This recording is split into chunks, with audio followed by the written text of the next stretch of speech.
Step through the golden gates of Europe's greatest palaces, and you'll find yourself in what appears to be a dream carved from opulence.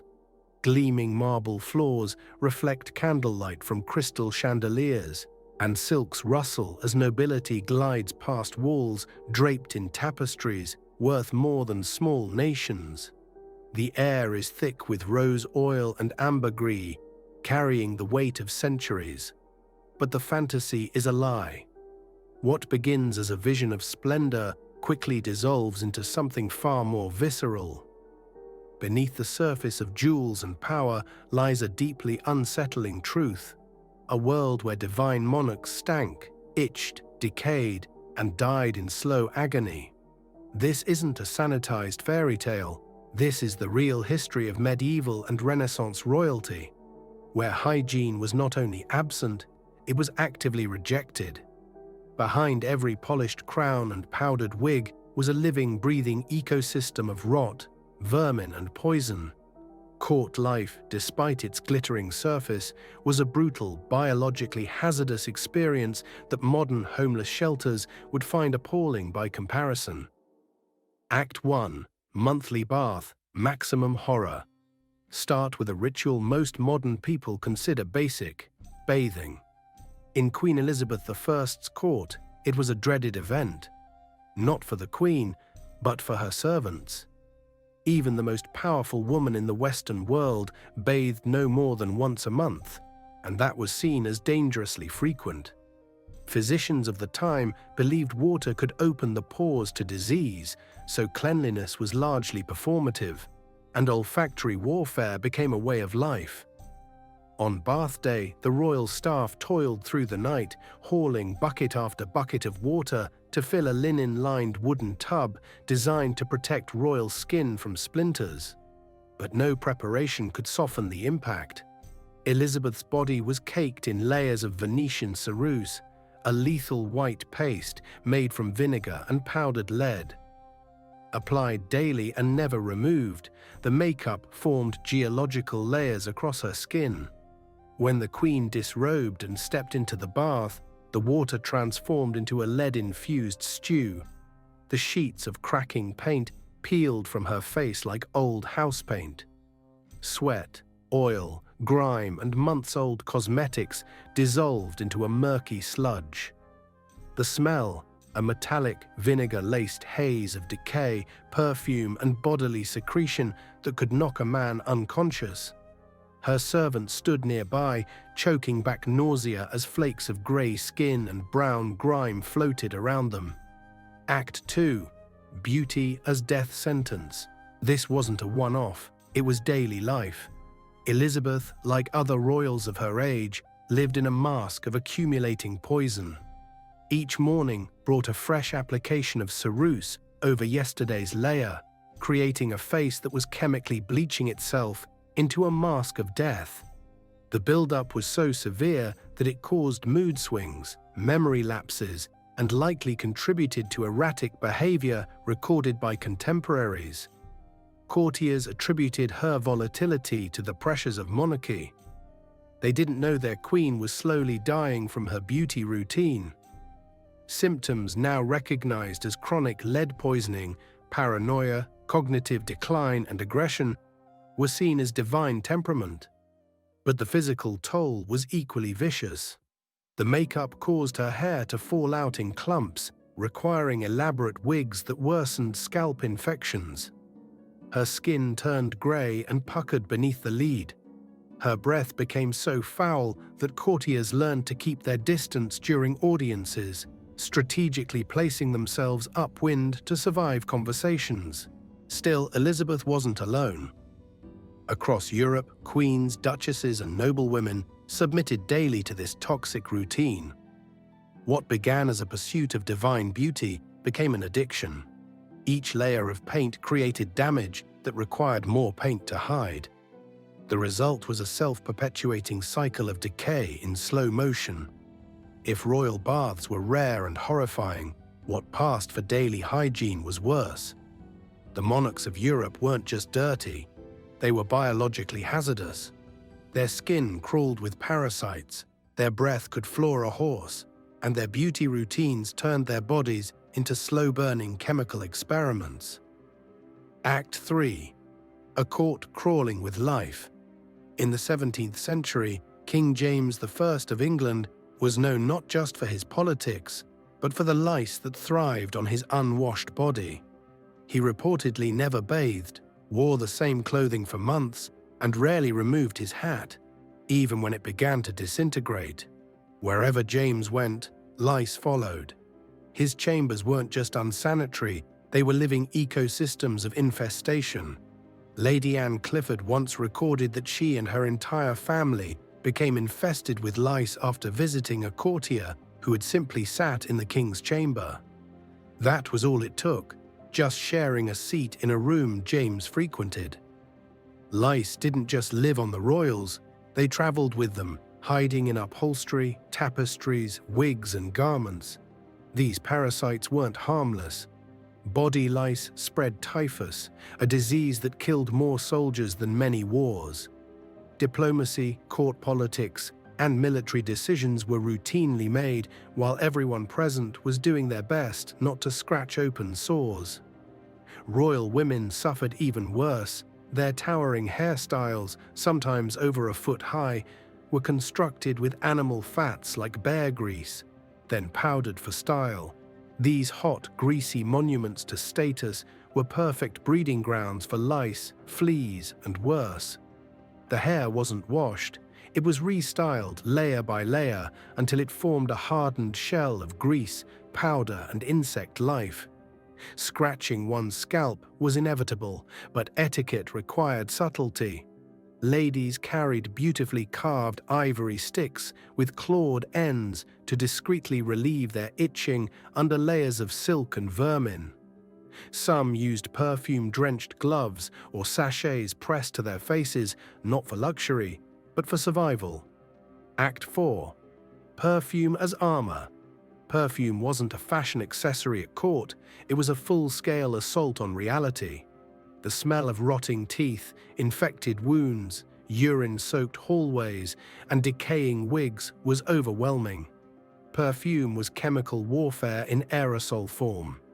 Queens and courtiers soaked themselves in increasingly potent concoctions of musk, civet, and ambergris, animal secretions so pungent they could be smelled across rooms.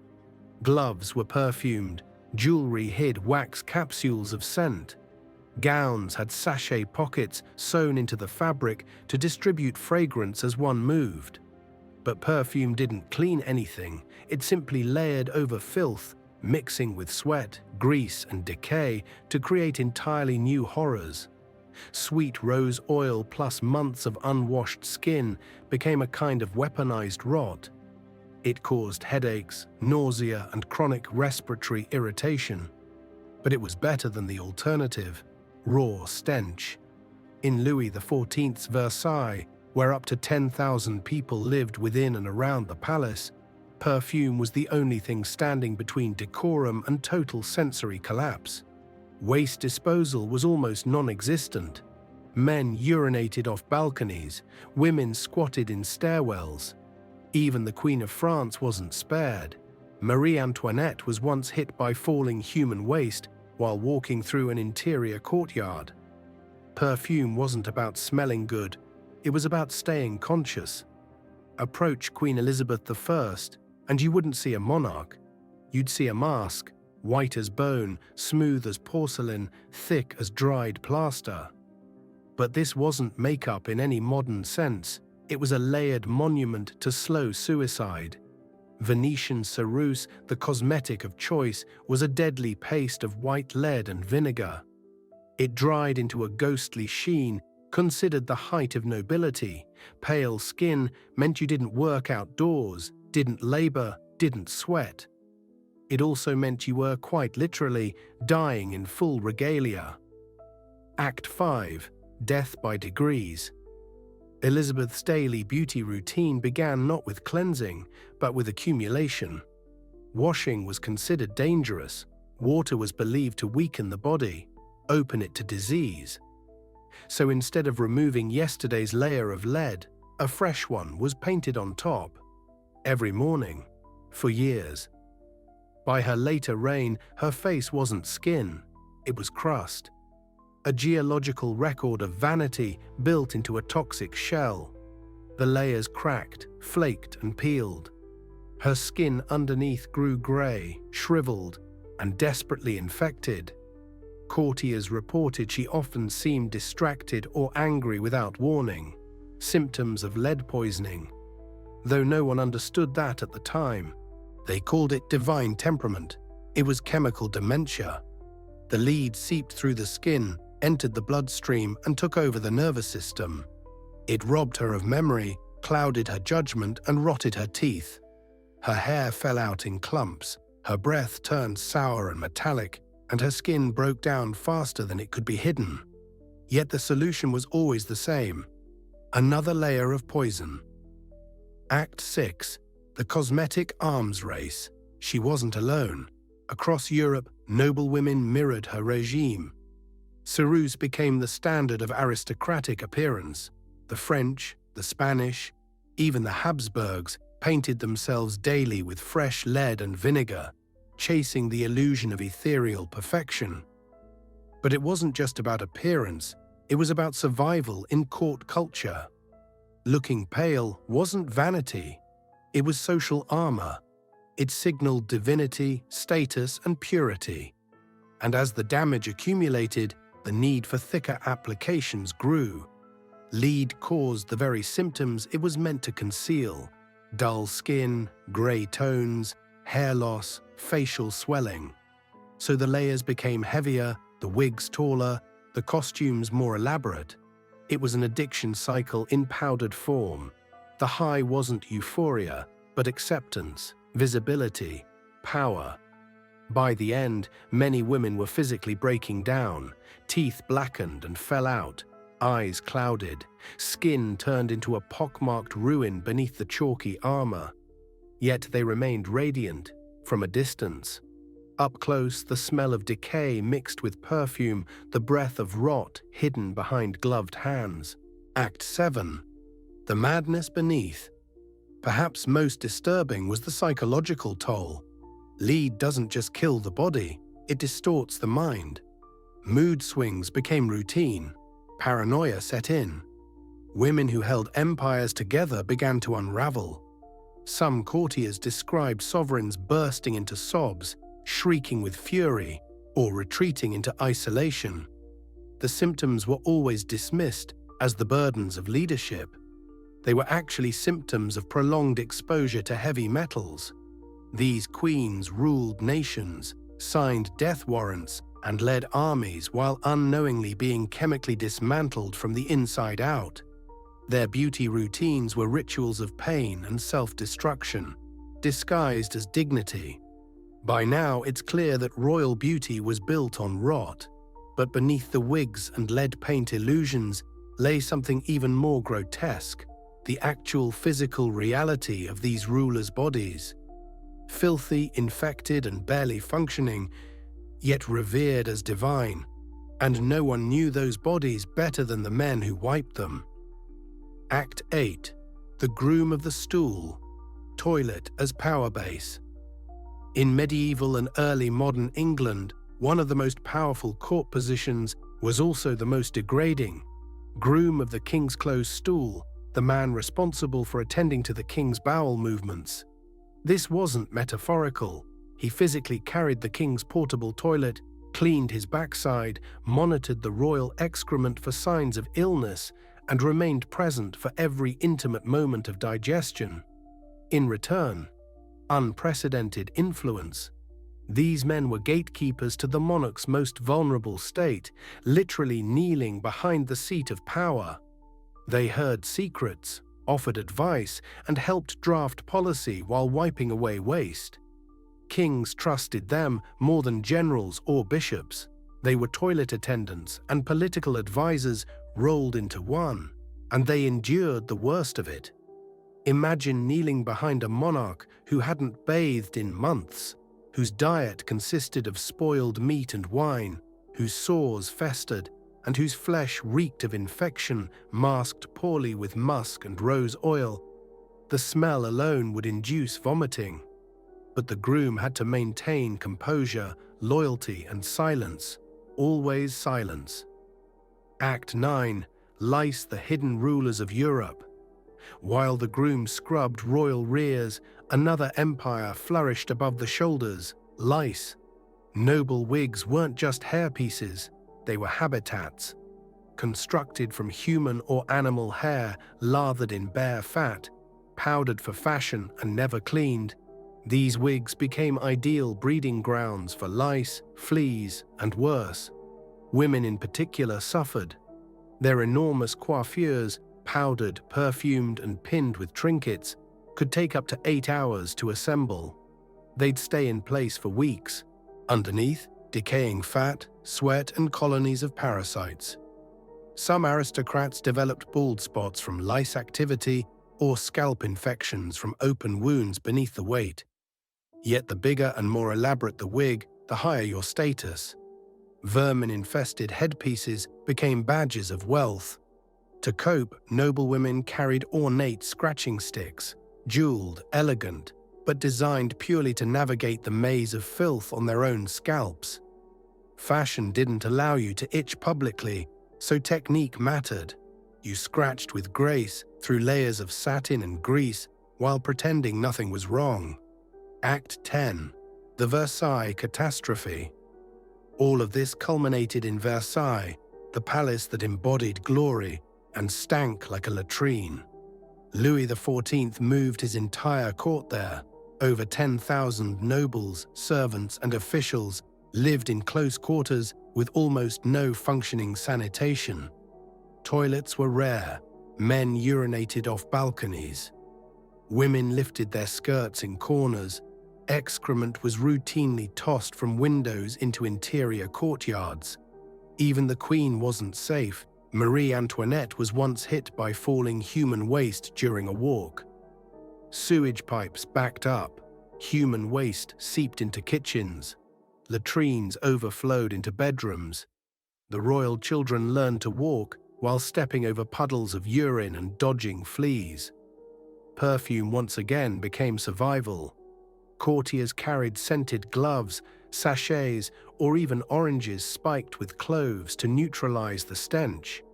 Visitors wrote of dizziness, vomiting, and headaches from the smell. Versailles was a monument to denial, beauty layered over biological catastrophe. If unwashed royalty and parasite-filled wigs seem like the peak of courtly horror, think again.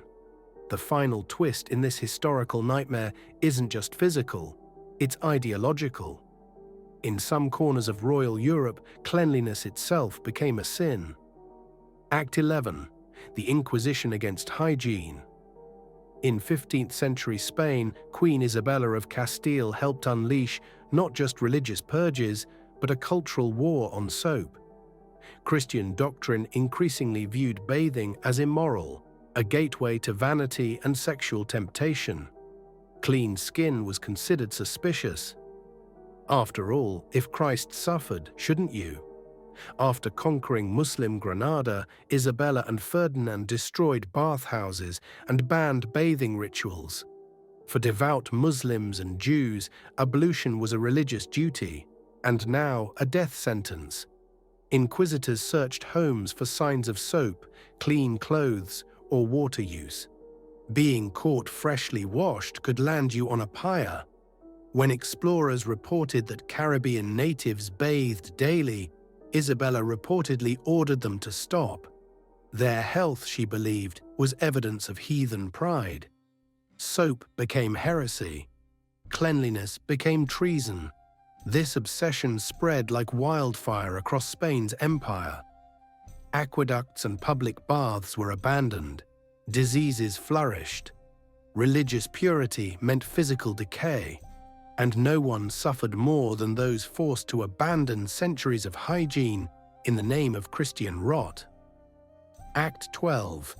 Charity or contamination. But cruelty wasn't always intentional. Sometimes it wore the face of kindness and still killed. Countess Platen of Hanover, like many nobles, believed in charity. She also suffered from what was likely advanced syphilis. To soothe her skin, she bathed in warm milk. Afterward, servants collected the bath water and donated it to the poor. Yes, the same milk, now contaminated with bodily fluids and open sores from a dying aristocrat, was handed out as a gift. The poor, desperate and starving, gratefully accepted. Some fed it to their children, others drank it as nourishment. No one knew they were ingesting infected remnants of disease from a woman who saw her act as generosity. It wasn't malice, it was delusion. And it happened more than once. This grotesque charity repeated itself across Europe. Diseased nobles gave away spoiled food, infected clothing, even lice-ridden bedding, all under the banner of virtue. They didn't just ignore the consequences, they never imagined there could be any. Act 13. Royalty as living corpses. By the late 1700s, queens were ruling empires while their bodies crumbled beneath them. Hair gone, teeth rotting, skin dissolving under layers of powder and poison. They performed ceremonies while hiding boils, infections, and mental decay. They spoke with breath that repelled entire courts. They smiled through pain, dictated policy while hallucinating, and signed treaties while racked with rashes and fever. And yet they remained symbols of perfection. They were saints of suffering, martyrs to fashion, prisoners of expectations that demanded their slow destruction, trapped by crowns that demanded they look immortal, even as they decomposed alive. The fairy tales got one thing right. Royal life did require sacrifice, but it wasn't dragons or wicked stepmothers. It was their own skin, sanity, and dignity, surrendered day by day in service to an illusion of divine beauty. So the next time you imagine life as a queen or king, remember this. Behind the gowns and titles were human beings clawing at their own scalps, gasping through perfume-thick air, marinating in filth, and dying beautifully, because they had no other choice. Not a fairy tale, a slow-motion nightmare. All of it real,